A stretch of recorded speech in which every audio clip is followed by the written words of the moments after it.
नमस्कार। आपका अखबार के इस अंक में आपका स्वागत है। मैं हूं प्रदीप सिंह। जम्मू कश्मीर विधानसभा चुनाव की घोषणा हो चुकी है। जम्मू कश्मीर में 10 साल बाद विधानसभा के चुनाव हो रहे हैं। आखिरी चुनाव 2014 में हुआ था और 2014 के चुनाव के बाद बीजेपी और पीडीपी की सरकार बनी थी। बीजेपी को 23% वोट मिला था और 25 सीटें मिली थी। पीडीपी को भी 23% ही वोट मिला था और 28 सीटें मिली थी। विभाजन बड़ा साफ था। पीडीपी को लगभग सभी सीटें घाटी से मिली थी और बीजेपी को सारी सीटें जम्मू रीजन से मिली थी। तो जम्मू और घाटी का ये जो अलगाव है वो वोट और सीट के उसमें बड़ा साफ साफ नज़र आया 2014 में।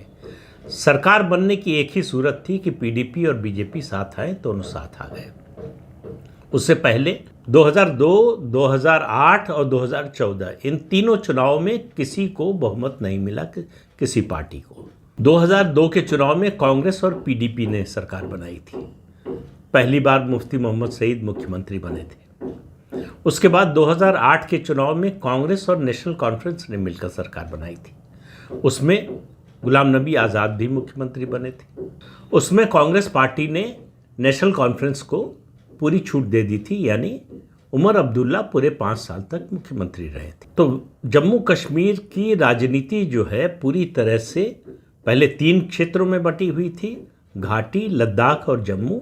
अब चूंकि यूनियन टेरिटरी बन चुकी है, लद्दाख अलग यूनियन टेरिटरी है और जम्मू और कश्मीर अलग यूनियन टेरिटरी है। जम्मू में लड़ाई कांग्रेस और बीजेपी के बीच में होती है, घाटी में पीडीपी और नेशनल कॉन्फ्रेंस के बीच में। तो जम्मू में 2 राष्ट्रीय पार्टियों की लड़ाई होती है और घाटी में 2 क्षेत्रीय दलों की होती है। जम्मू कश्मीर से अनुच्छेद 370-35 से हटने के बाद ये पहला विधानसभा चुनाव हो रहा है। इससे पहले स्थानीय निकाय के चुनाव हो चुके हैं, पंचायत के चुनाव हो चुके हैं, डिस्ट्रिक्ट डेवलपमेंट काउंसिल के चुनाव हो चुके हैं और अभी हाल में लोकसभा के चुनाव हुए। तो लोकसभा के चुनाव में अब जम्मू कश्मीर से लद्दाख अलग होने के बाद जम्मू कश्मीर में लोकसभा की 5 सीटें हैं। तो 5 में से 2 भारतीय जनता पार्टी जीती, 2 नेशनल कॉन्फ्रेंस जीती और 1 सीट पर इंडिपेंडेंट कैंडिडेट की जीत हुई। पीडीपी की महबूबा मुफ्ती हार गई अपना चुनाव और नेशनल कॉन्फ्रेंस के उमर अब्दुल्ला अपना चुनाव हार गए।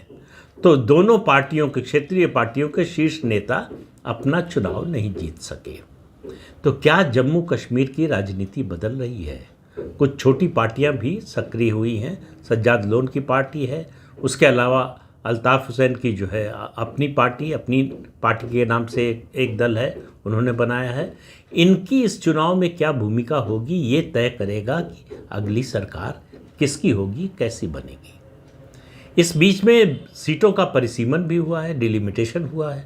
पहले 87 सीटें थी, अब 90 सीटें हो गई हैं। पहले घाटी में विधानसभा की 46 सीटें थी और जम्मू में 37 सीटें थी। अब घाटी में 47 सीटें हैं, 1 सीट वहाँ बढ़ गई है 46 से, और जम्मू में अब 43 सीटें हो गई हैं, 6 सीटें बढ़ गई हैं।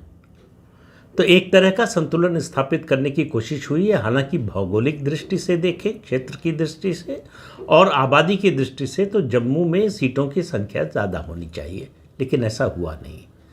ये पहला चुनाव है जम्मू कश्मीर में आज़ादी के बाद से जब SC/ST का आरक्षण लागू हो रहा है, और ये पहला ही चुनाव है जब जम्मू कश्मीर में रहने वाले, जो जम्मू कश्मीर के बाहर के भी लोग हैं, वो चाहे सेंट्रल फोर्सेस को हैं या केंद्र सरकार के अन्य विभागों के कर्मचारी हों या निजी कंपनियों में काम करने वाले कर्मचारी हों, अगर वो 1 साल से ज़्यादा समय से जम्मू कश्मीर में रह रहे हैं तो उनको वोट देने का अधिकार है। मतलब वो वोटर बन सकते हैं अगर वोटर के रूप में अपना रजिस्ट्रेशन कराएं।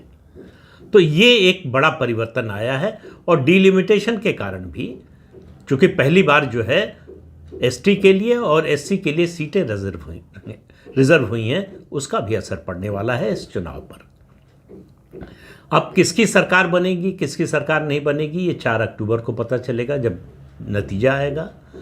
मैं आज जो बात कर रहा हूँ इसके बारे में बिल्कुल नहीं कर रहा हूँ कि किसकी सरकार बनेगी, किस पार्टी की स्थिति अच्छी है, किसकी खराब है।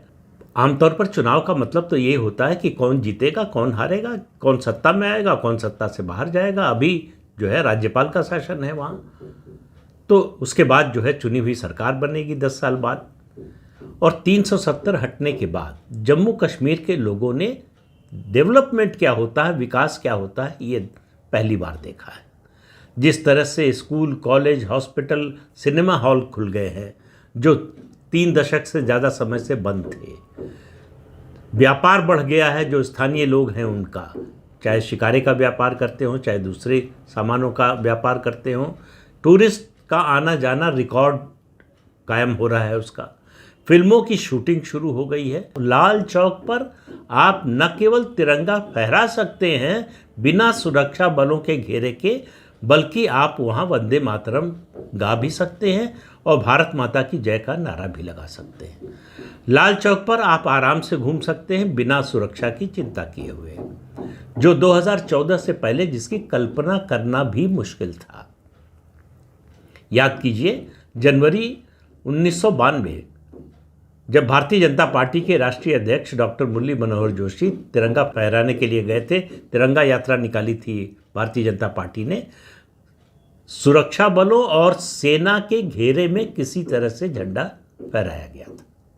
अब वहां तिरंगा फहराता है जगह जगह पर, पाकिस्तान का झंडा नहीं फहराता। ये परिवर्तन आए, लेकिन मेरा ध्यान इस चुनाव में इस पर भी नहीं होगा।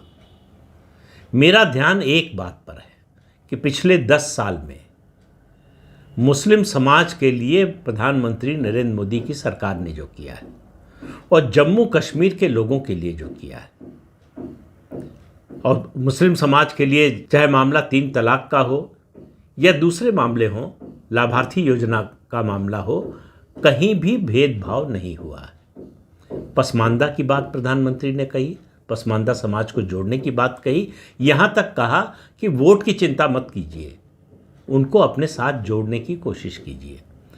तो मुस्लिम समाज को जोड़ने की जो भाजपा ने कोशिश की, उसके अलावा राष्ट्रीय स्वयंसेवक संघ ने कोशिश की।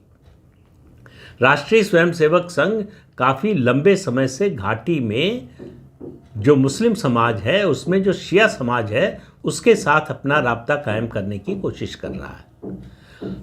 तो मोदी सरकार के 10 साल के कामकाज के बाद जम्मू कश्मीर के मुसलमानों का क्या भारतीय जनता पार्टी के प्रति नज़रिया बदला है?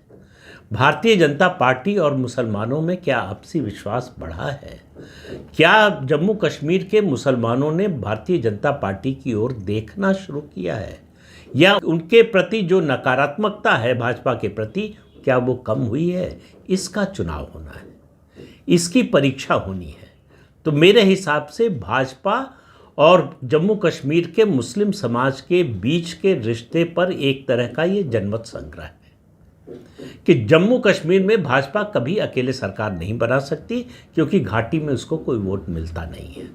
आज तक एक भी सीट घाटी से भारतीय जनता पार्टी नहीं जीती है। उसके सरकार बनाने की स्थिति किस हालात में बन सकती है? वो जम्मू रीजन को स्वीप करे, जहां विधानसभा की 90 में से 43 सीटें हैं। इसके अलावा जो संशोधन किया गया है 370-35 हटने के बाद, वो ये किया गया है कि 5 सीटों पर नॉमिनेशन का अधिकार राज्यपाल को होगा, क्योंकि यूनियन टेरिटरी है।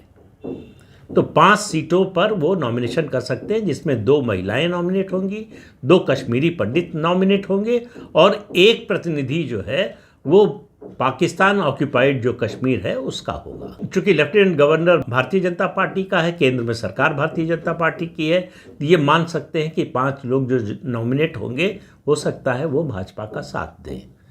तो भाजपा को इन 48 में से 45 सीटें, 46 सीटें जीतनी है सरकार बनाने के लिए। दूसरी कंडीशन ये हो सकती है कि 48 में से उसको 46 सीटें न मिले, जिसकी बड़ी प्रबल संभावना है। जो छोटी पार्टियां हैं उनको कुछ सीटें मिले और वो भारतीय जनता पार्टी का समर्थन करें। जम्मू कश्मीर के चुनाव के लिए कांग्रेस और नेशनल कॉन्फ्रेंस का गठबंधन हो चुका है। दोनों पार्टियों ने पीडीपी को, महबूबा मुफ्ती को इससे अलग रखा है। इसलिए छोटी पार्टियों के लिए थोड़ी सी संभावना, थोड़ी सी गुंजाइश बनी है कि पीडीपी अगर मुस्लिम वोट का बंटवारा करती है तो उनके लिए भी बीच में से रास्ता निकालना आसान हो सकता है, लेकिन ये ज़रूरी नहीं है। ये कब होगा? जब घाटी का मुसलमान इस आधार पर वोट नहीं करेगा कि हमको किसी भी हालत में एक तो भाजपा को नहीं जिताना है, भाजपा को सत्ता में नहीं आने देना है, और ऐसी भी पार्टियों को वोट नहीं देना है जिनके चुनाव के बाद भाजपा के साथ जाने की संभावना हो। यानी भाजपा से नफरत का स्तर वही हो जो देश के दूसरे हिस्सों में मुस्लिम बहुल इलाकों में है। अगर ये प्रवृत्ति रहेगी, अगर ये सोच रहेगी, तो भारतीय जनता पार्टी के लिए बहुत कठिन है। तो 10 साल की जो मेहनत है, इसका मतलब मुसलमान का मन बदलने में भारतीय जनता पार्टी सफल नहीं रही। या मुसलमान भारतीय जनता पार्टी से, उसकी सरकार से, चाहे राज्य में राज्यपाल का शासन हो, चाहे केंद्र में पार्टी का शासन हो, प्रधानमंत्री नरेंद्र मोदी का शासन हो, उसके प्रति उसकी कोई राय नहीं बदली है। देश के बाकी मुस्लिम समाज की ही तरह उसकी राय भारतीय जनता पार्टी के बारे में है। तो काम करने से, निष्पक्षता दिखाने से, उनकी भलाई के लिए काम करने से, उनके विकास के लिए काम करने से, प्रदेश के लिए विकास का काम करने से, इन सब का कोई असर नहीं है। सिर्फ एक बात मायने रखती है, भाजपा विरोध। और भाजपा विरोध इसलिए कि भाजपा को हिंदुत्ववादी पार्टी माना जाता है और मुस्लिम समाज जो है वो हिंदुओं के खिलाफ है। ये आज की बात नहीं है, ये आज़ादी से पहले की बात है। देश का बंटवारा इसी आधार पर हुआ था, जब मुसलमानों ने कहा कि हम हिंदुओं के साथ नहीं रह सकते। और आप याद कीजिए 90 के दशक में जिस तरह से कश्मीरी पंडितों, हिंदुओं को वहाँ से निकाला गया, एथनिक क्लिनजिंग जो शब्द है, टर्म है, वो उसको पूरी तरह से वहाँ पर साक्षात उतारा गया, चुन चुन कर मारा गया। इतने विभत्स कांड हुए हैं जिनका वर्णन करना मुश्किल है। आपने अगर द कश्मीर फाइल्स फिल्म देखी है तो आपको एक अंदाज़ा हो पाएगा। फिर भी जो लोग उससे गुजरे हैं उनके दर्द का अंदाज़ा पूरी तरह से नहीं हो सकता। जम्मू कश्मीर में 5 अगस्त 2019 को जब अनुच्छेद 370 और 35 से हटाया गया संसद में प्रस्ताव के जरिए, उसके बाद से बदलाव आना शुरू हुए। जो मंदिर तोड़ दिए गए थे उनका जीर्णोद्धार हो रहा है, पुनरुद्धार हो रहा है। मंदिरों में घंटियां बजने लगी हैं। किसी को नमाज पढ़ने से कोई रोकता नहीं, किसी को तिरंगा फहराने से कोई रोकता नहीं है, लेकिन कोई पाकिस्तानी झंडा फहराता नहीं है। अब सवाल ये है कि क्या अब भी घाटी के बहुसंख्यक लोगों के दिल में पाकिस्तानी झंडा है? अगर पाकिस्तानी झंडा नहीं है तो फारूक अब्दुल्ला की पार्टी नेशनल कॉन्फ्रेंस और पीडीपी दोनों पाकिस्तान समर्थक और अलगाववाद की समर्थक पार्टियां हैं। बीजेपी को उम्मीद ये थी कि ये जो स्थानीय निकाय के चुनाव हो रहे हैं, डिस्ट्रिक्ट डेवलपमेंट काउंसिल के चुनाव हो रहे हैं, पंचायत के चुनाव हो रहे हैं, याद रखिए पंचायती राज जम्मू कश्मीर में लागू नहीं था। भारत का संविधान पूरी तरह से जम्मू कश्मीर में लागू नहीं था। ये 5 अगस्त 2019 के बाद लागू हुआ है। तो इन सब का असर पड़ेगा। कांग्रेस पार्टी जो है उसने नेशनल कॉन्फ्रेंस के साथ अलायंस करके ये बता दिया है कि नेशनल कॉन्फ्रेंस की जो फिलॉसफी है, उनके जो घोषणा पत्र में कहा गया है कि अगर सत्ता में आए तो हम 1953 के पहले की जो स्थिति थी उसको बहाल करेंगे। और उमर अब्दुल्ला ने प्रेस कॉन्फ्रेंस में कहा कि हम 370 को फिर से लाने का प्रयास करते रहेंगे। यानी कांग्रेस पार्टी इससे सहमत है। कांग्रेस पार्टी भी चाहती है कि अगर वो सत्ता में आएगी तो अनुच्छेद 370 को फिर से बहाल करेगी। और 1953 के पहले की स्थिति क्या थी? जम्मू कश्मीर का संविधान अलग, जम्मू कश्मीर का झंडा अलग, और जम्मू कश्मीर में जो मुख्यमंत्री होता था वो प्रधानमंत्री कहलाता था, जिसके खिलाफ डॉक्टर श्यामा प्रसाद मुखर्जी ने आंदोलन किया, जनसंघ ने आंदोलन किया। डॉक्टर श्यामा प्रसाद मुखर्जी ने कुर्बानी दी, उनको गिरफ्तार किया गया, परमिट सिस्टम था, उनको आने से जम्मू कश्मीर रोका गया, गए, गिरफ्तार किया गया और उनकी पुलिस कस्टडी में ही यानी जेल में ही मौत हुई। और नारा क्या था उस समय जनसंघ का और डॉक्टर श्यामा प्रसाद मुखर्जी का कि एक देश में 2 विधान, 2 प्रधान और 2 निशान नहीं चलेंगे। नेशनल कॉन्फ्रेंस उस स्थिति को लौटाना चाहती है और उस नेशनल कॉन्फ्रेंस का समर्थन कर रही है कांग्रेस पार्टी। तो आप मंसूबे समझ लीजिए कि कांग्रेस पार्टी देश को विभाजित करने वाली सोच के साथ खड़ी है। जम्मू कश्मीर का पूरी तरह से इंटीग्रेशन 5 अगस्त 2019 को हुआ है भारत में। पाकिस्तान कुछ नहीं कर पाया, चीन कुछ नहीं कर पाया। चीन और पाकिस्तान अंतर्राष्ट्रीय स्तर पर कोई समर्थन नहीं जुटा पाए। अनुच्छेद 370 हटाने के खिलाफ पाकिस्तान, चीन और नॉर्थ कोरिया के अलावा कोई चौथा देश उनके साथ खड़ा नहीं हुआ। कनाडा से ज़रूर कुछ आवाज़ें उठी, लेकिन उसके अलावा किसी और देश ने, यहाँ तक कि जितने मुस्लिम देश हैं, अरब देश हैं, उन्होंने भी भारत के स्टैंड का समर्थन किया।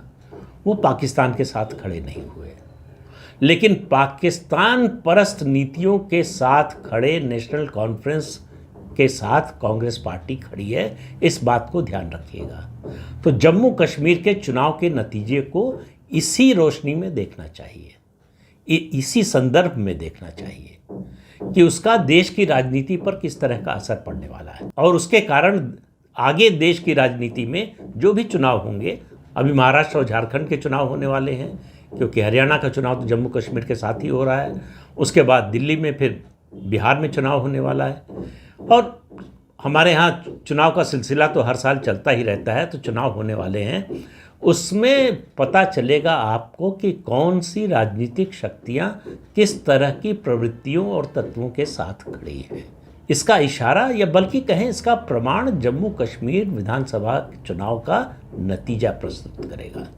तो इंतज़ार कीजिए 4 अक्टूबर का, तब आपको समझ में आएगा भारत में विभाजनकारी शक्तियाँ मजबूत हो रही हैं या कमज़ोर हो रही हैं।